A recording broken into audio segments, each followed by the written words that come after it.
Macy, obviously a great fight. Congratulations on the victory. You've had a few minutes now. How do you feel the fight went, and how do you feel about your performance? I worked my ass off for this fight. I didn't have one day off, and I worked all different areas of MMA. Basically living at the gym. I mean, I went home at night. Don't get me wrong, but coaches would come into the gym and be like, "What are you doing here? Take a break." And I just feel like there's just so much more to be done, so much more to learn, and it's not going to get any easier. These girls aren't getting any nicer. They're all extremely tough, and I feel like I got to catch up. I got a lot of work to do. And I just feel like I really proved that. I have really strengthened my grappling. I've really strengthened my wrestling, and I was able to really grapple and kind of handle, a true 145er very well. So, there's a lot that I need to go back to the drawing board with and work on. There's always things to work on, but I knew this fight was going to be mine. Like, no one was going to take this away from me. I worked too hard to get here, and I mean, I'm ready to do more. It's super emotional because it's just, like I said, it's just been nonstop, and it's not gonna get any easier. So I got to keep going. When did you have that realization that you like, okay, I've just got to put more hours in the gym? When did you have that moment? I want to say it was the Raquel fight, but it wasn't around. That was a short notice fight, and I've been working my ass off, even for that fight. But I just, I'm watching these women, and they're tough. I mean, these aren't people that you can just go in there and take out sometimes. I mean, you have to be able to go 2 rounds, go 3 rounds, So I just need to strengthen everything all around, mentally and physically. When you do that and then you go in there and perform, do you feel the difference when you're in there? I feel a huge difference. I feel like I can see a lot clearer, and start making better decisions in my head and my mind. Now that I'm having a full grasp of like a complete MMA background, like the grappling, the wrestling, the striking, and I always want to keep people guessing that if you're gonna go and do this to me, well, you don't know, I've been working this, so it's just getting better. A few marks, obviously, but how are you feeling after the fight? When would you like to get back in there? I feel great. Man, I mean, I'm loving fighting at 45 and 35, so we'll see what we're gonna do. I really wanted to come into 45 and stir some things up, so we'll see what we'll catch. Good stuff. What was going through your mind when you heard that scorecard for 29-28 for her? I thought that was a little crazy. Yeah. I don't know. Maybe it was a few significant strikes that she landed.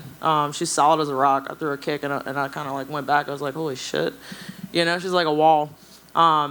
So I don't know. I mean, that's a great question. Maybe you should ask him. And then you said you wanted to come in and stir some shit up at the featherweight division, but where do you go from here? Because your champion is going to try to get her other title back, and there's really she hasn't said anything about the featherweight division. Well, Norma was on a 3-fight win streak, and she pretty much smashed the last few girls that she's gone against. So, I mean, if Amanda wants to fight at 45, I'm here. I'm willing to get ready for that fight. So is it 45 from here on out? Like 35 is completely out of the question. No, 35 is still in the mix. But I'm having fun at 45. I get to strength train a lot. I get to train 24/7 and fuel my body. I don't have to run 50 miles a week. I'm still running 25 to 30, but it's not 50. I mean, 45 is it's always been such a weird division, right? Yeah. You feel like you can be that face that sort of carries this division forward into the future for the UFC, where UFC really seems like it's searching for somebody. Yeah, I mean, it's crazy because there's a lot of girls that fight at 35 that could really go up and fight at 45. I mean, a bunch of us could go up and down. There's a lot of girls that have a tough time to make 35, that could be true 45ers. So, I mean, I would love to be a face, but I know there's girls out there that can make the weight and should be making the weight. But I mean, it's still slim pickings, so we just got to grow it. And last one for me, but you've really kind of grown up in the UFC. Yeah. Like you came into the UFC 2-0. Yep. And now you are where you are. Yeah. What's that been like? Like, you feel now that you're fully confident in where you are and how far you've come. Growing up in the UFC is like jumping into an open water full of sharks and hoping not to get bit, right? But you're gonna get bit, right? So it's like you're already going in, right? So now I need to just become that shark and just swim with them.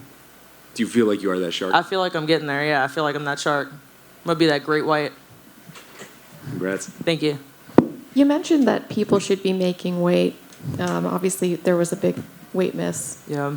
And there was some controversy about the scales. Yeah. What's your opinion about that? Over this past weekend, I've heard all kind of crazy shit. I've been hearing some like conspiracy theory stuff, but I don't know. I mean, I thought that was weird. When I went to weigh in Friday morning before the official weigh-ins, I noticed that my weight went from 145.5 to like 144.8. So I was like, oh, let me just eat some fruit on the scale and go up to 45, because I wanted to make 45 on the dot. And then I got a call from one of the UFC employees, and they're like, okay, the scale's off. And I was like, oh my God. So I went back and checked my weight, and I was still good. But I don't know. I mean, honestly, I can't really point fingers. Maybe it was like somebody was pressing buttons or something, and there was a language barrier. I have no idea. So, but yeah, I mean, who knows? Thank you. Yeah. Thank you. Appreciate it.